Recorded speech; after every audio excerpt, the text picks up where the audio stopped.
You'd never expect something life-changing to start with a splash, but that's exactly how it began a sound, so out of place in the early stillness of Willow Creek, that if anyone had been listening, they'd have sworn it was a dream. Wet impact. A muffled cry that didn't belong to any bird or animal. And just like that, the quiet morning cracked open, spilling out a secret meant to stay buried. The fog was thick that day, curling over the slow-moving creek like smoke from an unseen fire. Ducks floated past without a care. The old wooden bridge that crossed the narrowest bend of the water had seen better days, its railings sagging, its nails rusting.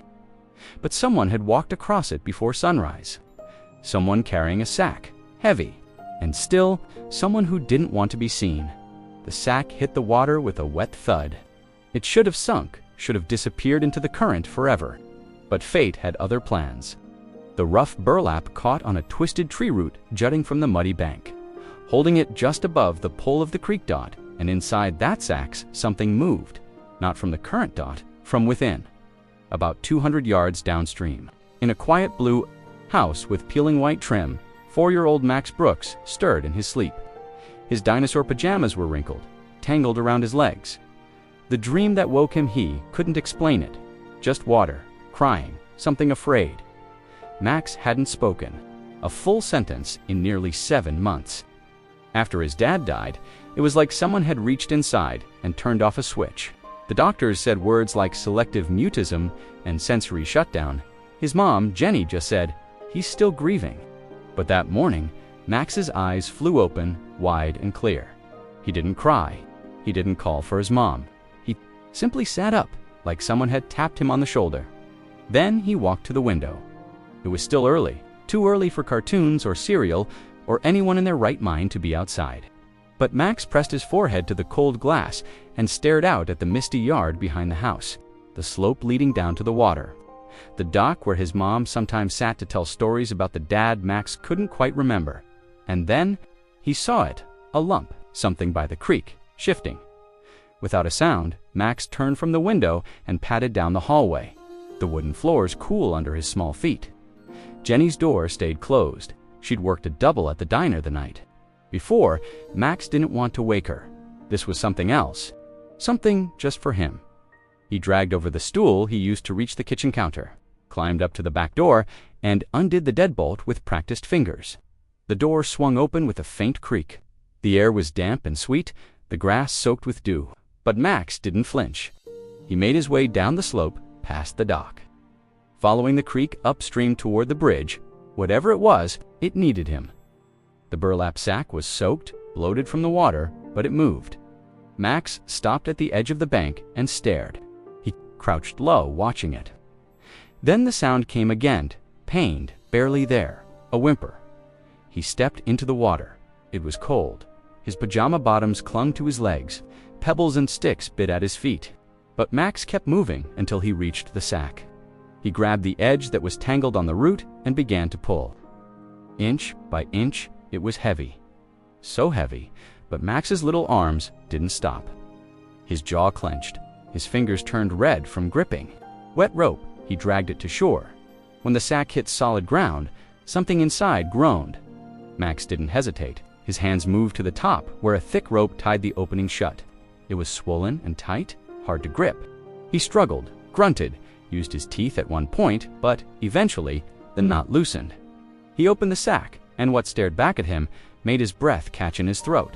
Eyes, intelligent, amber, wide with fear, muzzled with filthy duct tape. The dog was enormous. Its body curled tightly in the sack.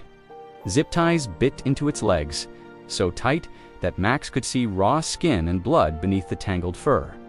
A German shepherd, just like the ones in movies, but broken and still. Alive Max didn't scream, he didn't run. He reached out and gently touched the dog's forehead. Didn't flinch. Its eyes locked with Max's, and something happened in that moment, something neither of them could explain. A bridge formed between the boy who couldn't speak and the dog who couldn't escape. Max worked fast. He peeled back. The duct tape slowly, whispering things too soft for anyone to hear. When the dog flinched, he paused. When it exhaled, he smiled. The tape came off in one long, shivering pull. The dog gasped and licked its lips, panting in relief. Next came the zip ties. Max's fingers were too small to break them, but the boy was smart. He scanned the shore, found a sharp rock, and brought it back. He began to saw. If this moment touched you, please consider subscribing to Heroes for Animals Wear stories. Like this remind us of the power of courage, loyalty, and second chances. It took time. Max's hands were raw by the time the first tie snapped. The dog whimpered, but didn't move, just watched him, calmly, silently. The second tie broke, then the third. Finally, the dog rolled out of the sack, groaning as it tried to stand. Legs wobbled. It was nothing but skin, bones, and scars. Max stepped back. The dog took one step, then another, then shook violently, spraying water everywhere. Max laughed, not loudly, but enough that his breath caught, his shoulders lifted, and a faint sound escaped. The dog perked up, ears twitching, then slowly. It limped over and pressed its massive head against Max's chest. The boy wrapped his arms around it, held it tight. That's when Jenny's voice rang out. Max, Max. She burst through the trees, wild-eyed, barefoot, jeans half-zipped, shirt inside out. She froze when she saw the scene. Her son, soaked and muddy, hugging an enormous, battered German Shepherd. Max, get away from that dog. Right now, but Max didn't move. And the dog, he didn't growl, didn't snap, just turned, positioning himself between Max and Jenny. Not threateningly, just protecting. Jenny froze. Max looked up. His mouth moved. And for the first time in months, his voice rose above a whisper. "He's my friend," he said. "His name is Shadow." Jenny Brooks didn't remember crossing the last few feet between the trees and her son. 1 second, she was standing frozen in shock, and the next, she was kneeling, breathing hard, heart pounding, mud soaking into her knees. Her eyes locked on the enormous dog pressed against Max's chest. Everything about the scene screamed danger. The size of the animal, the blood on its fur, the duct tape still hanging off its muzzle. The fact that her 4-year-old son was standing there, soaked and shaking, in the arms of a German Shepherd that looked like it had been through hell. And yet, Max looked calm, peaceful. "Even Max," Jenny whispered, unsure if she should move. Closer or back away slowly. "Sweetheart, are you hurt?" Max didn't answer. Instead, he did something that stole the breath right out of her chest. He looked up, eyes bright, and repeated, "His name is Shadow." It wasn't just the words, it was the way he said them. Clear, confident, like he knew it to be true, deep. In his bones, Max hadn't spoken like that since the funeral. Jenny's mouth went dry. "You named him." Max shook his head. "That's already his name." Jenny's gaze shifted to the dog. Shadow, the name felt oddly fitting. The German Shepherd didn't growl or bark. Instead, he simply stood between Max and her, breathing, heavily, eyes fixed on her with a kind of quiet alertness. Not wild, not aggressive, just protective. The duct tape, the zip ties, the blood. Someone had done something unforgivable to this animal. And somehow, her son had found him and saved him. "Okay," Jenny said gently, holding her hands out in front of her. "Okay, sweetheart, let's get inside. We need to clean you both up. And I think Shadow needs a vet." Max looked at the dog, then nodded slowly. Jenny took a cautious step forward. The dog stiffened but didn't retreat. She dropped to one knee and extended her hand, palm up. "Hi, Shadow," she said softly. "I'm Max's mom." Shadow's nose twitched. He sniffed her hand, then looked back at Max. The boy gave a small nod, like he was giving permission. Shadow let out a long breath and licked Jenny's fingers once. Jenny wasn't sure how they got back to the house. She carried Max the last stretch up the hill, his little arms clinging to her neck, soaking her t-shirt. Shadow limped behind them, his gait slow but steady. His eyes never left Max. She unlocked the back door and held it open, and Shadow walked right in, like he belonged. By the time she set Max down and grabbed a couple of old towels from the laundry room, Shadow had collapsed onto the kitchen floor, his legs tucked under him. His breathing shallow. Jenny spread a thick quilt beneath him, an old one from the guest room. Mand gently guided him onto it. He didn't resist. His fur was soaked and filthy, his ribs sharp under the skin, and Jenny counted at least a dozen visible cuts. Some were still bleeding, others were crusted over, old and jagged. There were marks on his legs that looked like rope burns, and under his matted fur, scars. Too many scars. Jenny's hands trembled as she reached for her phone. Dr. Alina Morales had been the town's only veterinarian for as long as Jenny could remember. She was calm, unshakable, and kind, which is why Jenny didn't hesitate to call her, even though it was barely 7 a.m. "Alina, I need help," she said, her voice shaking. "It's urgent." "I can't bring him in, can you? Come here." There was no hesitation. "I'll be there in 20 minutes. Jenny hung up and looked down at Max, who had settled cross-legged on the floor beside Shadow. The boy's small hand rested on the dog's flank, right where the wounds were deepest. His touch was feather-light. "I found chicken," Jenny said gently, opening the fridge. "You think he's hungry?" Max nodded and held out both hands. Jenny passed him a plate of shredded meat, and he offered it to Shadow one piece at a time. The dog ate slowly, carefully, as if afraid to move too fast and startle. Jenny sat back and just watched, trying to absorb what was happening. Her son, the same boy who hadn't made eye contact with his therapist in 6 months, was now whispering softly to a dog covered in blood. And the dog was listening. A soft knock at the door pulled Jenny from her thoughts. She rushed to open it. Dr. Morales stood on the porch in jeans and boots, her dark hair pulled into a braid, a worn leather medical bag in hand. She took one look at Jenny's face, and her expression shifted from concern to full-on seriousness. "Where is he?" Jenny led her to the kitchen. When Alina saw Shadow, she stopped cold. "Oh," she breathed, lowering to a crouch. "Sweetheart, what happened to you?" "He was in the creek," Jenny said quietly. "In a sack." Max pulled him out. Elena's eyebrows lifted slightly, but she didn't ask questions yet. She opened her bag and pulled on gloves. "Max," she said softly, "can I check your friend?" Max looked at Shadow, then nodded once. He didn't move from the dog's side. Alina worked quickly and gently, narrating every step. "I'm going to check his breathing now. Good boy, Shadow. Now his ribs. See if anything's broken." Shadow stayed completely still. His eyes were open, but they never left Max. When Alina reached a particularly deep wound, Shadow let out a soft whimper. Max pressed his forehead gently against the dog's. "I'm sorry," Alina murmured. "You're being so brave." Jenny's throat tightened. After a long silence, Alina sat back on her heels. "He's in rough shape," she said, "but nothing's broken. He's malnourished, dehydrated, covered in wounds, some fresh, some old. I'll clean them now and give him antibiotics." Jenny exhaled slowly. "Will he make it?" "With care. Yes, he's strong, but what?" Alina glanced at Max, then back at Jenny. "These wounds, the placement, the pattern, I've seen them before. He was in a fighting ring, used as bait or forced to fight. When he stopped being useful, someone tried to get rid of him." Jenny looked at her son, his hands still resting on Shadow, his body leaning into the dog like an anchor. "He's never connected like this before," she whispered. "Not with anyone, not even me, not since David." Alina nodded. Then, maybe Shadow was meant to find him, or maybe Max was meant to find Shadow. By the time Alina finished cleaning and bandaging Shadow's wounds, Max had moved only once to fetch a glass of water and offer it to the dog. When she stood to leave, Alina hesitated. "Jenny," she said quietly. "I should report this." Jenny's head snapped up.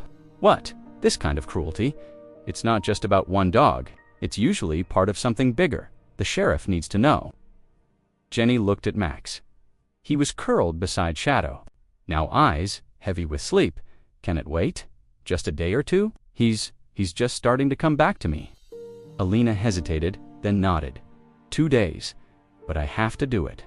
This dog deserves justice." Jenny swallowed. "Thank you for everything. I'll come back tomorrow to check on him. And Jenny, take care of that boy. Whatever's happening, here it's special." Later that afternoon, after Max finally agreed to change into dry clothes, Jenny caught him standing at the back door, Shadow resting just behind him. The boy's hand gripped the dog's fur. He turned to her, eyes serious. "Shadow sleeps with me." Jenny opened her mouth to protest. Shadow was injured. The sheets were clean, and it wasn't exactly hygienic, but then she looked at her son. Really looked. There was no fear, no withdrawal, just quiet strength. Max said, "He needs to feel safe." Jenny knelt, pulled him into her arms, and whispered, "So do you." And that night, for the first time in months, Jenny Brooks slept with the sound of her son's breathing steady and calm in the next room, and just beyond the half-closed door, Shadow's amber eyes glowed in the dark, waiting. Morning came gently to the little blue house on the hill.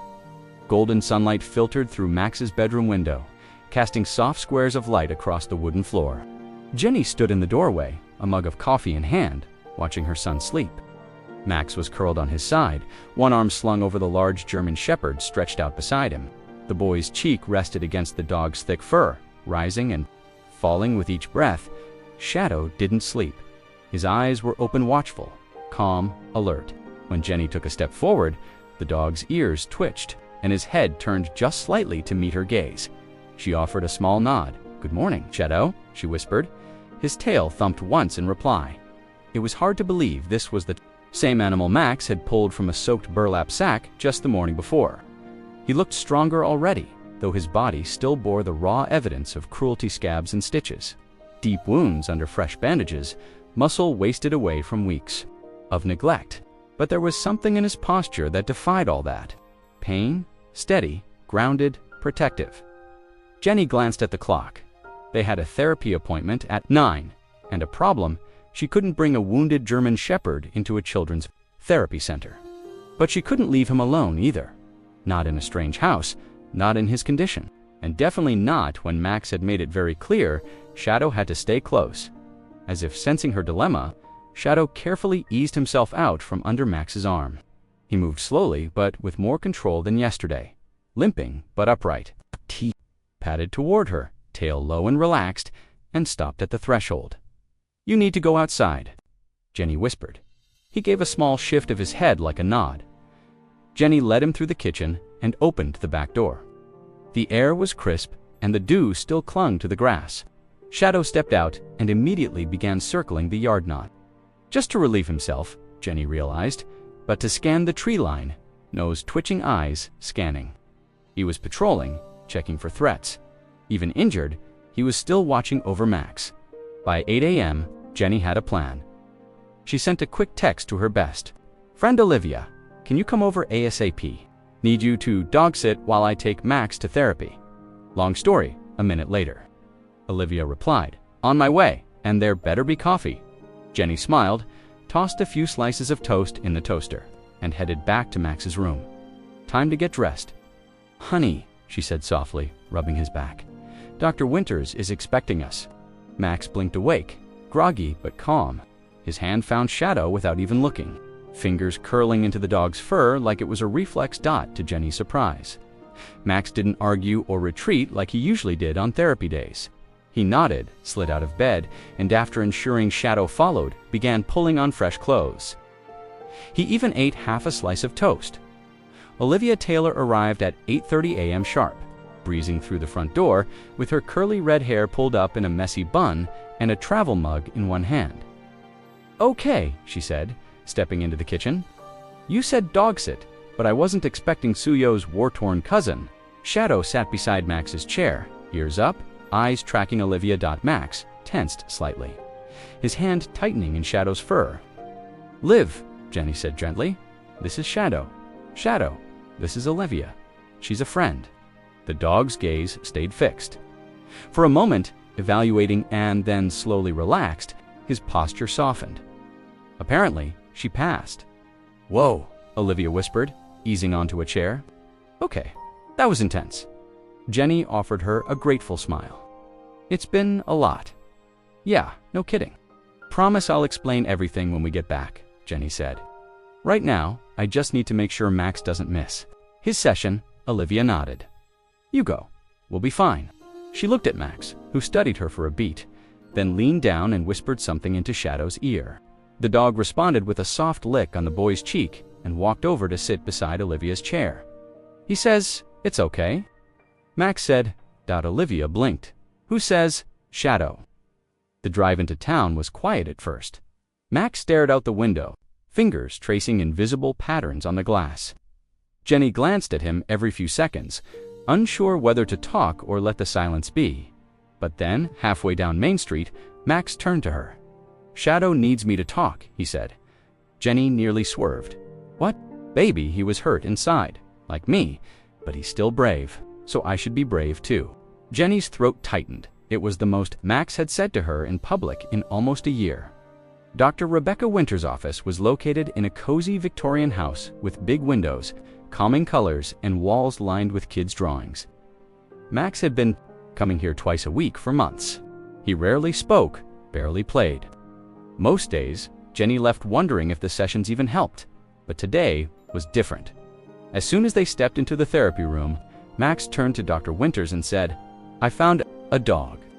In the creek, in a bag, someone tried to drown him, but I saved him. His name is Shadow." Dr. Winters blinked once, then smiled. "That sounds like quite an adventure. Would you like to tell me more?" And he did. For nearly the full 50-minute session, Max talked. About the burlap sack, about the duct tape, about how he used a rock to cut the zip ties, how the dog hadn't growled or barked or run, just stayed and listened. "Shadow understands me," Max said at one point, "even when I don't talk. That's a very special connection," Dr. Winters said gently. "How does it make you feel having him with you?" Max thought for a moment. "Safe," he said, "not so lonely inside my head." Jenny, watching from the corner of the room, had to look away. On the drive home, Max grew quiet again, but it wasn't the withdrawn silence Jenny feared. It was peaceful, settled until they turned onto their street. Max sat up straight, his face suddenly tight. Shadow knows something's wrong. Jenny followed his gaze. Gray pickup truck was parked across the street from their house. The same truck she'd seen last night. A man stood by the front gate, talking to Olivia, held Shadow by what looked like a makeshift leash made from a belt.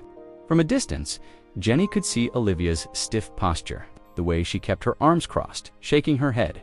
Shadow was rigid, hackles up, growling. "Stay in the car," Jenny told Max as she pulled into the driveway, but he was already unbuckling Shadow. "Needs me," he said quietly, and opened the door. "Wait," Jenny jumped out, heart hammering. The man turned as they approached. He was tall, broad-shouldered, close-cropped hair, cold eyes, jeans, and a dark jacket, despite the warm spring sun. "There he is," he said with a too friendly smile. "Been looking everywhere for my dog." Shadow lunged forward, barking low and fierce. Olivia struggled to hold him back. Jenny stepped in front of Max. "Your dog?" she asked sharply. "Yeah, name's Ray Miller. That's Keezer, my hunting dog. Slipped his collar 2 days ago. Been searching ever since." He held up a cracked leather collar with tags. Jenny didn't even look at it. "That dog wasn't wearing a collar when my son found him," she said. "He was in a sack, with his legs zip-tied. Someone tried to kill him." Ray's smile faltered. "Kids and their stories," he said with a forced chuckle. "He probably just fell in." "Dogs do stupid things sometimes." Max stepped forward. "Chin up. He's lying," he said clearly. "I saw him, on the bridge."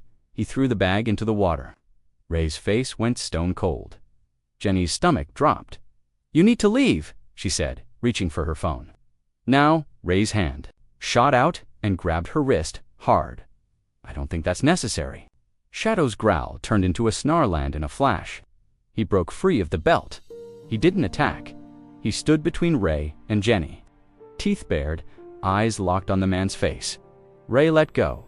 "You're making a mistake," he snapped. "That dog's valuable property." "He's not property," Max said, stepping beside Shadow. "He's my friend."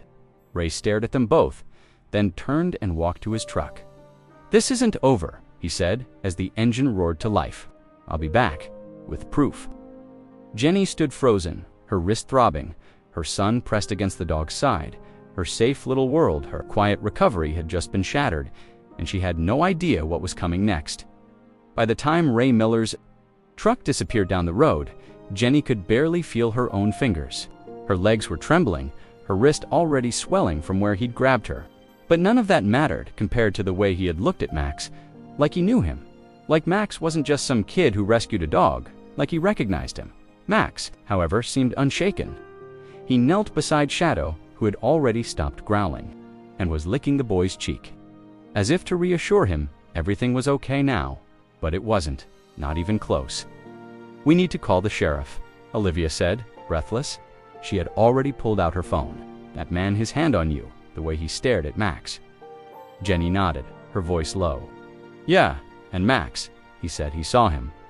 On the bridge, she looked at her son Max. Honey, she said gently, crouching beside him, you said you saw that man before. Can you tell me what you meant? Max didn't answer right away. He just rested his hand on Shadow's head, fingers absently stroking the fur behind his ears.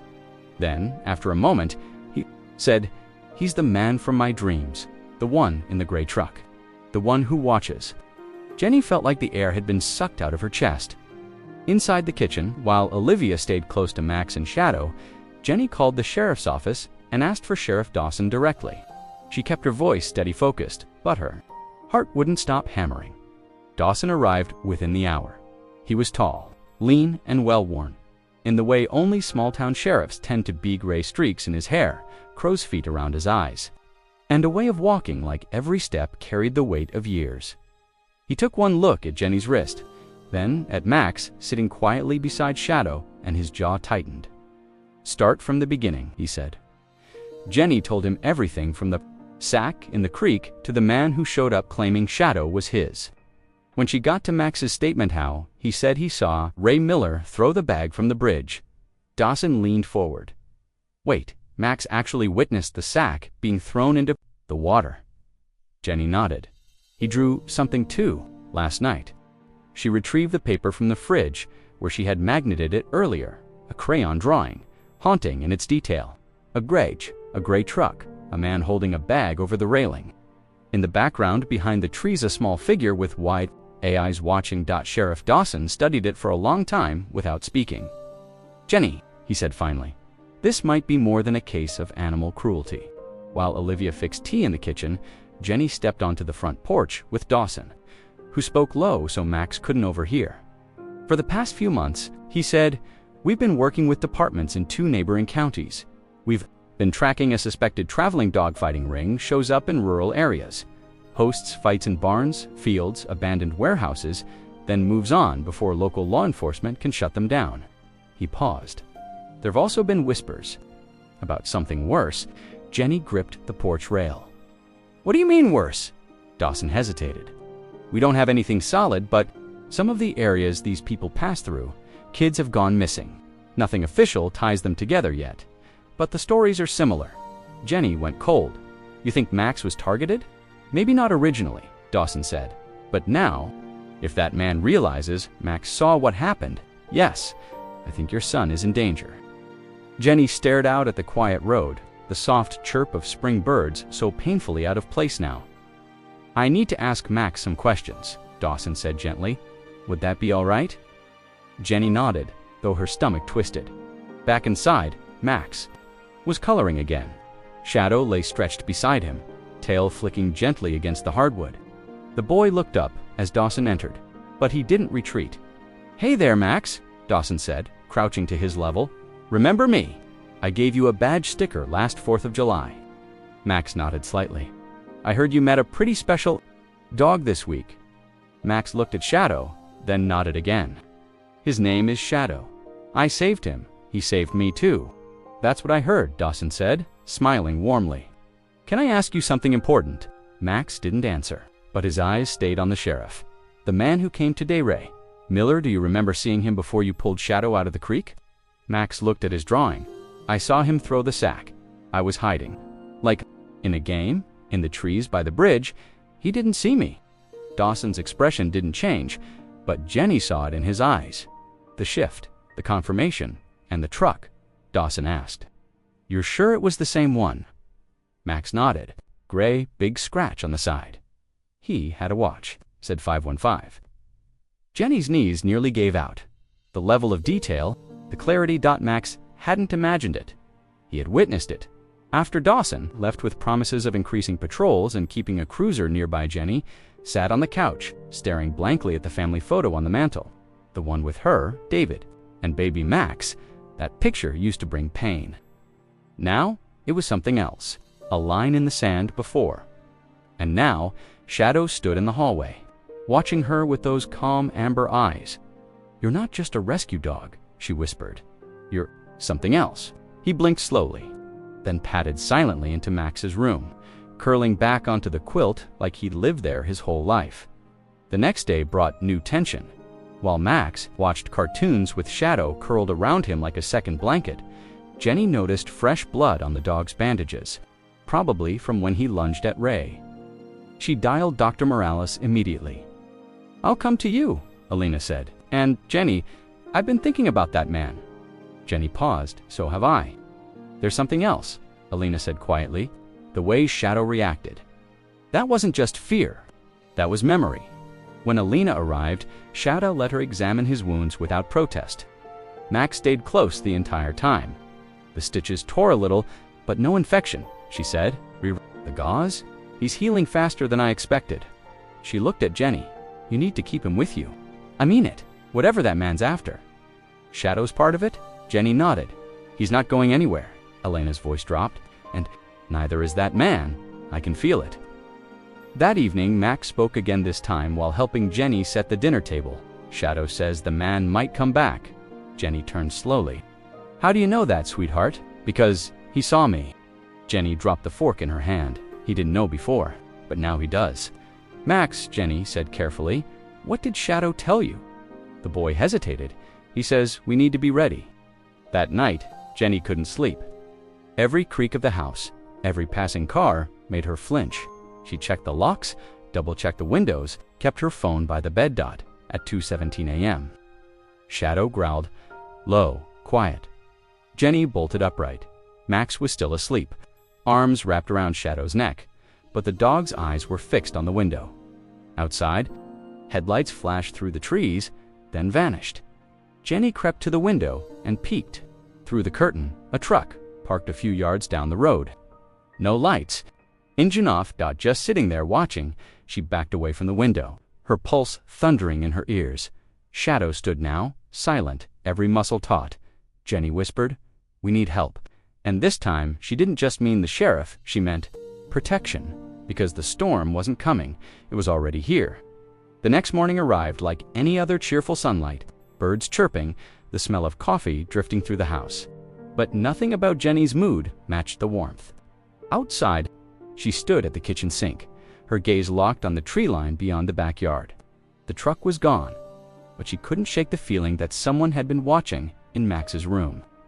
Shadow lay curled protectively at the foot of the bed, while Max sat cross-legged with a stack of crayons and a fresh sheet of paper. The boy's brow furrowed in concentration as he worked his small hands, carefully drawing long lines.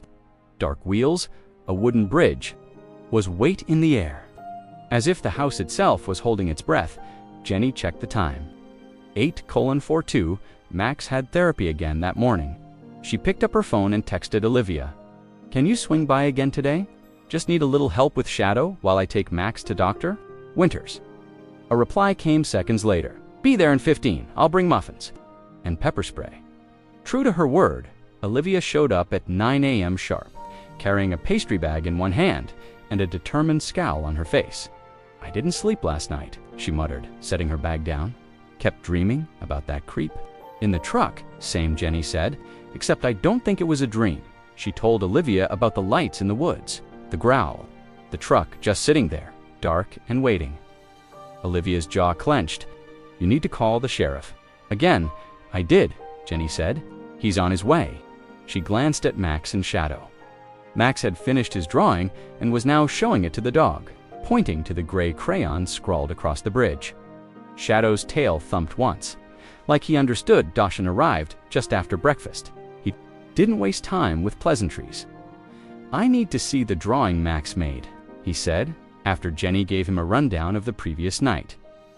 Jenny nodded and walked to Max's room. "Honey, Sheriff Dawson's here. Can he take a look at what you were working on?" Max looked up, hesitant. He pressed the paper close to his chest. "I just want to help," Dawson said gently, crouching to the boy's level.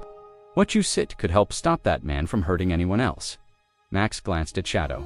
The dog gave a soft huff and rested his head on Max's leg. The boy unfolded the drawing and handed it to the sheriff. Jenny felt the air shift. Dawson studied the image for a long time. The gray truck, the man at the bridge, the sack being thrown.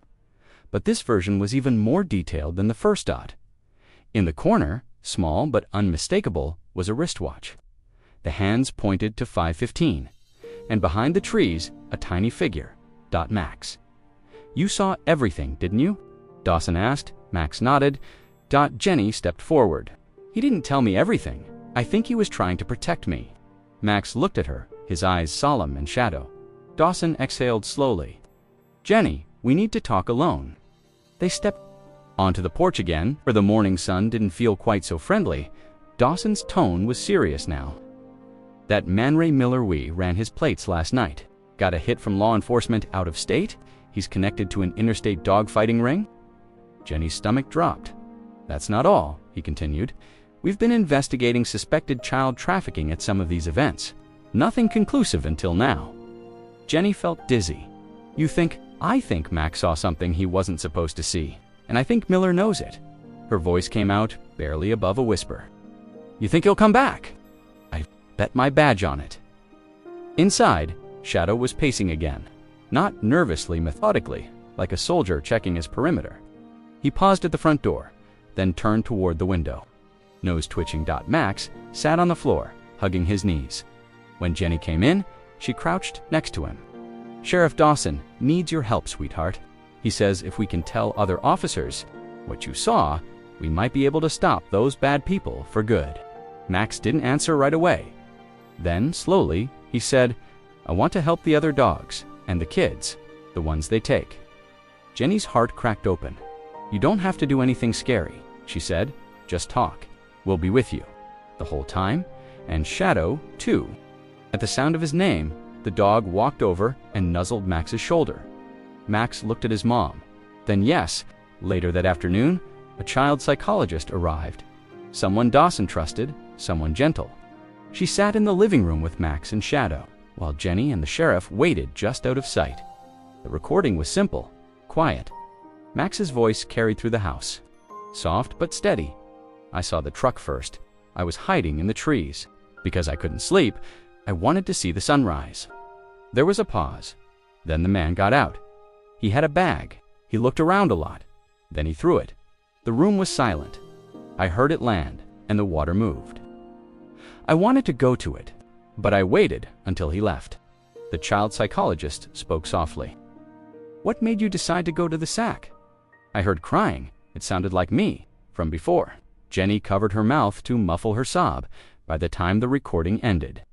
Dawson had already started drafting a request for search warrants. The combination of Max's first-hand account, the drawing, and Shadow's documented injuries gave them probable cause to investigate a location across the state line, an old horse ranch where Miller had reportedly been spotted. "Fast," Dawson said. "We could catch them in the middle of an event." He looked at Jenny. "We're putting together a raid team, SWAT, state police, animal control.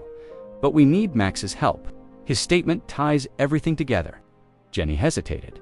"He's just a kid, Tom. He's a brave one, and he's already done more than most adults ever could." That evening, Max sat at the kitchen table with a peanut butter sandwich and Shadow at his feet. Olivia had returned. To help keep things normal, if that was even possible, Jenny sipped her tea, barely tasting it. "Mom?" She turned. "Yes, honey. Can we help more kids and dogs?" "Even after this?" She blinked. "What do you mean?" "I mean, what if we made something like a place for people like Shadow, or like me?" Jenny's chest tightened. "You want to help them heal?" Max nodded. "Shadow says healing works better when you help someone else." Jenny reached across the table and took his hand. "That's a beautiful idea." That night, Max went to bed early. Shadow curled beside him. As always, Jenny left the door cracked, hallway light spilling across the carpet. She stood there for a long time watching the boy who'd once stopped speaking, the dog who'd once been left to die, together. They had started something neither of them could understand, but both of them believed in. A whisper of hope, a flicker of change, and outside, in the dark woods at the edge of town, headlights flared one last time before vanishing into the trees.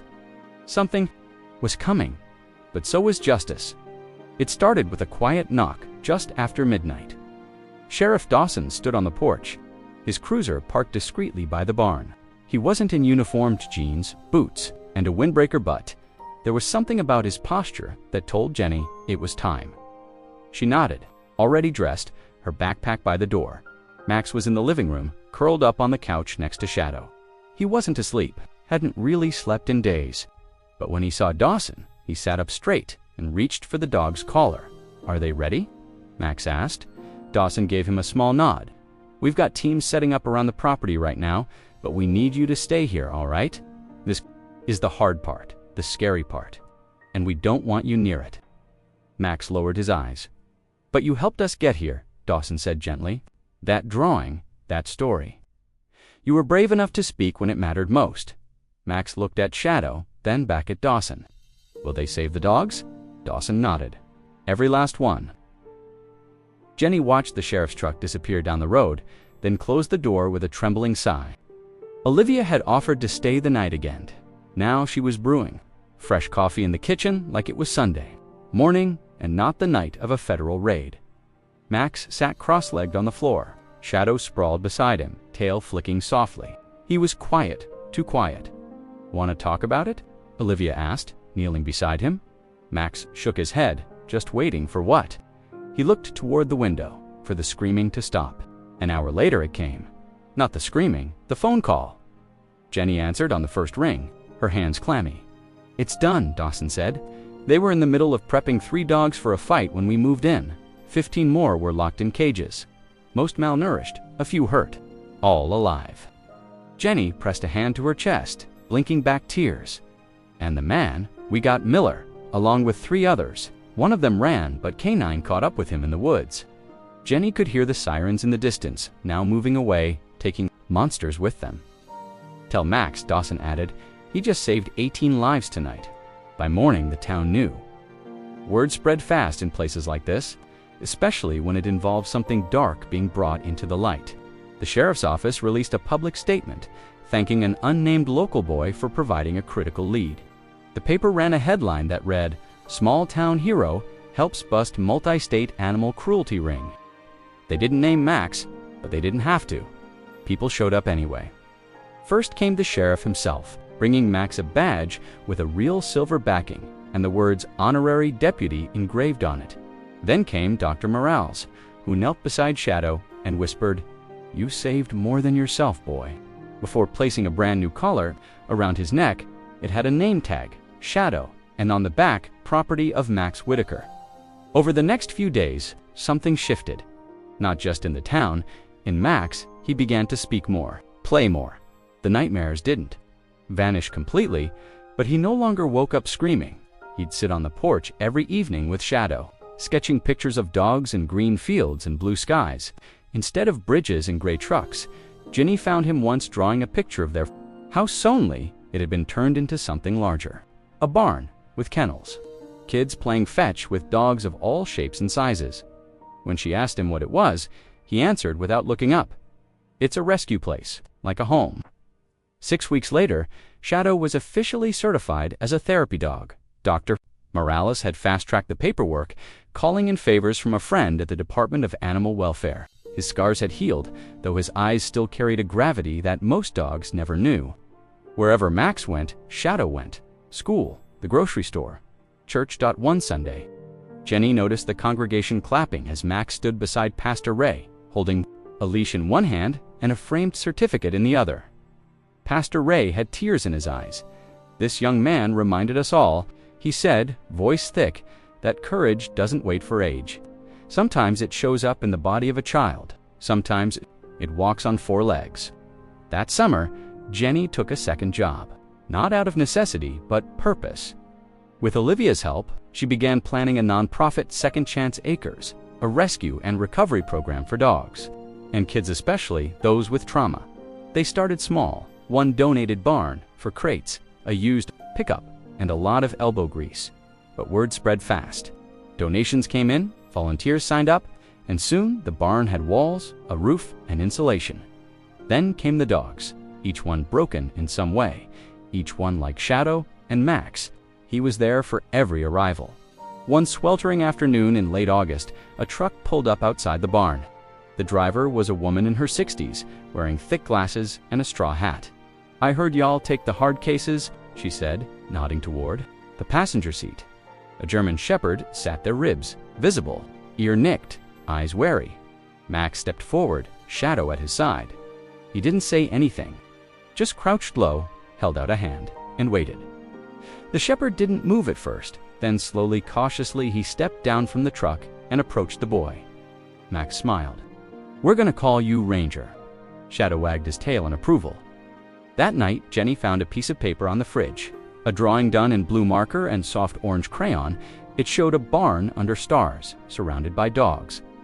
In the center stood two boys, one small, one taller, one held a leash, the other a flashlight. Both were smiling. On the bottom, Max had written, "Me," and Shadow, watching the dark. So no one else has to.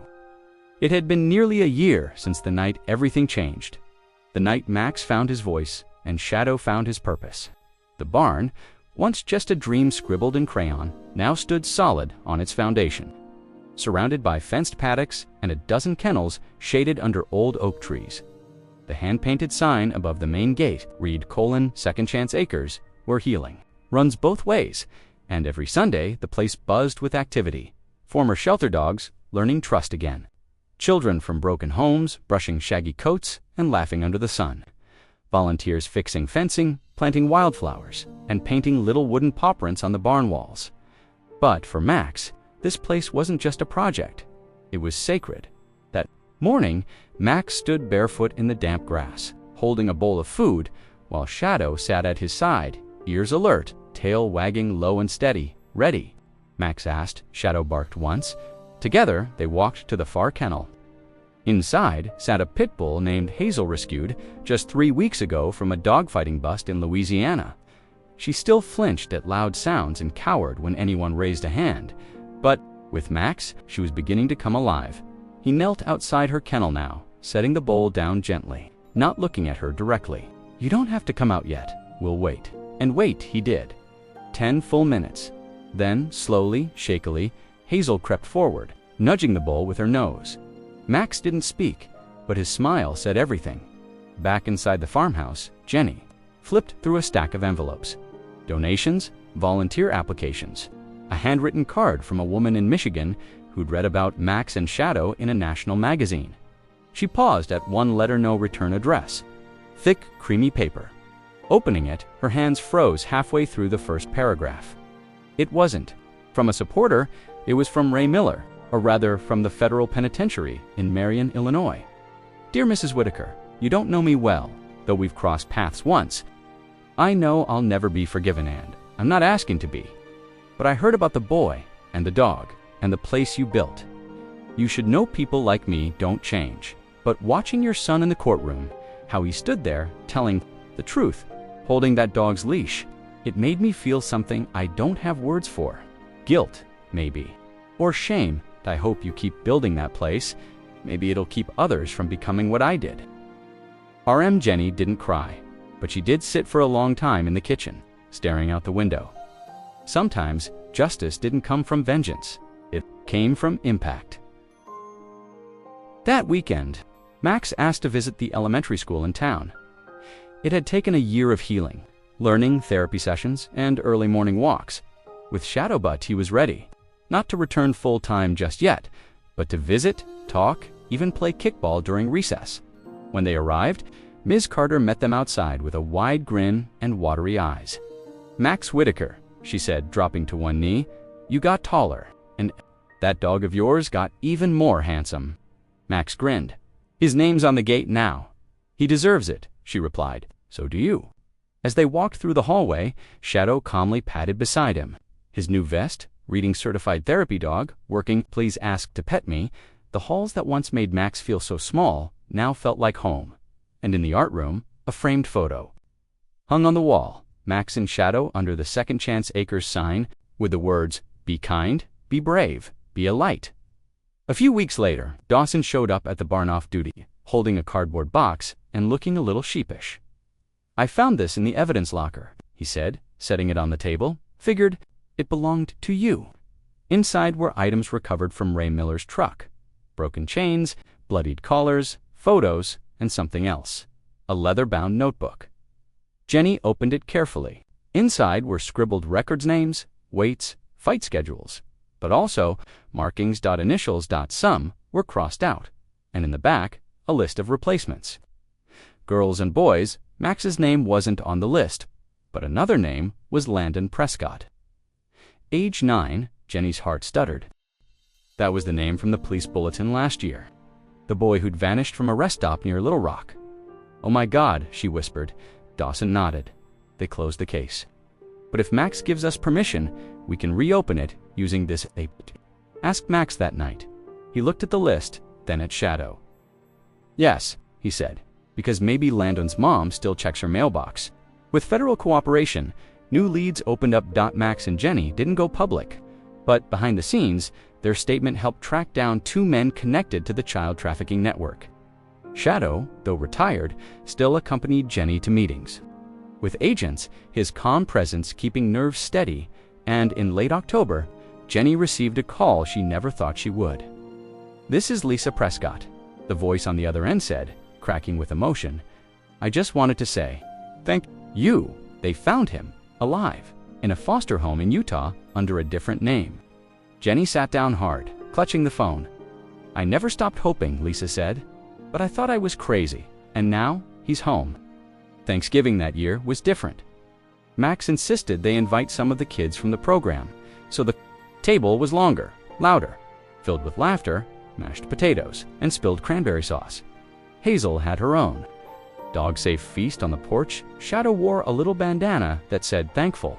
And before the meal, Pastor Ray led a short blessing, ending with, "To the boy who reminded us all that silence can speak, that broken things can still shine, and that even in the darkest woods, love can find its way home."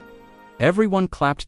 Except Max. He just smiled, his hand resting gently on Shadow's back. Later that night, when the house was quiet, Jenny opened a notebook.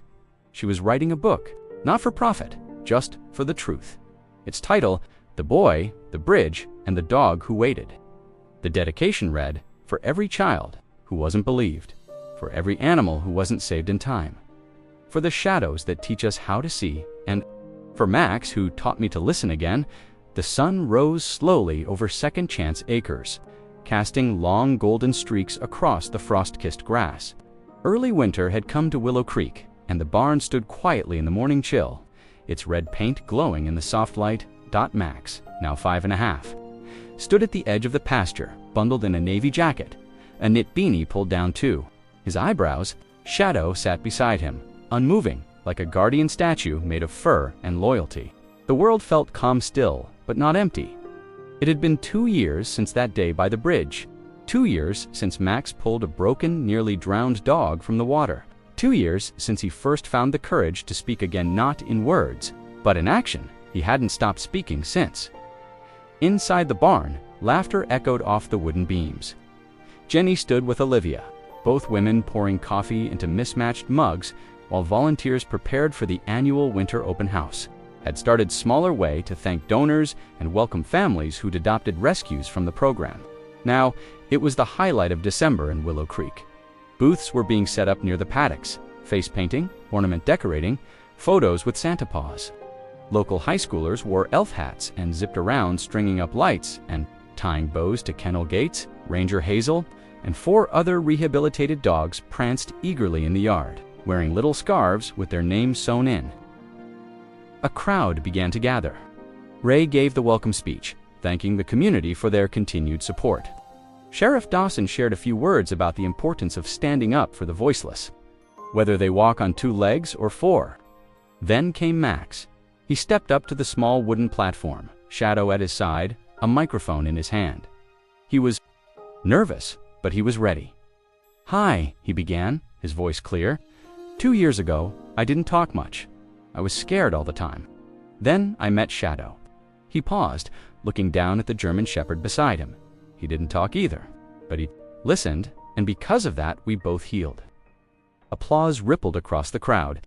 A few people wiped tears from their eyes. "That's why we started this place," Max continued. "To help other kids and other dogs, because sometimes all someone needs is one friend who won't leave when things get dark." He ended with a quiet thank you, then stepped back, cheeks flushed but smiling. Shadow barked once, tail wagging in approval. Later that afternoon, Lisa Prescott arrived. She and Landon had driven all the way from Arkansas. The boy, now 10, looked older than his year soldiers, tight eyes constantly scanning. But he relaxed when he met Max. The two boys sat together near the kennels, tossing a squeaky toy back and forth for Ranger and Hazel. At one point, Max pulled a blanket from a bench and draped it over Landon's shoulders without a word. Landon leaned into him slightly. "I thought nobody remembered me," he said. "I didn't forget," Max replied. They didn't say much more after that, but sometimes quiet was enough. That evening, Jenny stood at the pasture fence, watching the last rays of sunlight fade behind the distant hills. She was joined by Olivia, who handed her a cup of cider and said, "You did it, Jen." Jenny shook her head. "We did it, all of us." But really, it was Max and that dog who made this happen. They both turned toward the porch where Max sat with Shadow, the old dog's head resting on his lap. "He's getting slower," Jenny said softly. Olivia nodded. "He's earned it." By Christmas, Shadow had visibly aged. His muzzle was now salt and pepper, and his walks were slower. But he was still alert, still loyal, still Max's shadow in every sense of the word. On Christmas morning, Max found a leather-bound journal under the tree. Inside, the first page read, "For the boy who reminded the world that silence is never weakness, it's the beginning of listening. Love, Mom." Max wrote his first entry that same day. "Shadow found me. I found him. Together, we found others." That's how hope works. Spring came with daffodils and thawed earth. Second Chance Acres began work on a second barn, thanks to a grant from a national foundation inspired by Max's story. Jenny stepped into a new role. Director Ann hired 2 full-time staff to help manage operations. Max started attending school for days. A week, Shadow still greeted him at the gate every afternoon, tail wagging, always waiting, until one day, it happened quietly. Peacefully, Shadow passed away in his sleep one breezy night in April, his head resting on Max's pillow. Max didn't cry right away. He just sat beside him, hand resting on the dog's still chest, whispering things no one else heard. Later that morning, the entire town showed up. They held a memorial at the pasture. Kids brought hand-drawn cards, neighbors brought dog treats and flowers. Pastor Ray led the prayer, and Dawson unveiled a plaque under the oak tree in honor of Shadow Protector, Healer, Friend. Max spoke last. He stood alone, holding Shadow's old collar. "I used to be scared of everything," he said, "but Shadow wasn't. And when he walked beside me, I wasn't either." He looked up at the sky. "I think he's still walking with me, just ... Farther ahead now, that summer, they opened the Shadow Training Pavilion, a place for therapy dogs to learn how to work with children. Max helped teach the first class. He wore Shadow's bandana around his wrist the whole time. Years passed. Max grew up. He became a certified child psychologist, specializing in trauma and animal-assisted therapy. He never moved, still lived in Willow Creek, still volunteered every weekend at Second Chance Acres, which had now expanded to 3 barns and over 40 active volunteers. A photo of Shadow still hung in the main hall. Under it were the words, "Not all heroes wear capes. Some wear fur." One summer evening, Max sat on the porch with his own son, a little boy with sandy hair and bright, curious eyes. "Dad," the boy asked, "is it true you didn't talk when you were my age?" Max nodded. "It is. Why not?" Max paused, then smiled. "Because I was waiting for someone who'd understand without needing words." The boy frowned, confused. "Like who?" Max turned his gaze to the old oak tree where the plaque still stood, like a dog named Shadow. Thank you for following Max and Shadow's journey all the way to the end. Their story reminds us that healing often begins in the most unexpected places with broken hearts, muddy paws, and the courage to love again. Now, we'd love to hear from you. What part of Max and Shadow's story moved you the most? Do you believe animals truly help us heal? Drop your thoughts in the comments and don't forget to share this story with someone who needs a little hope today.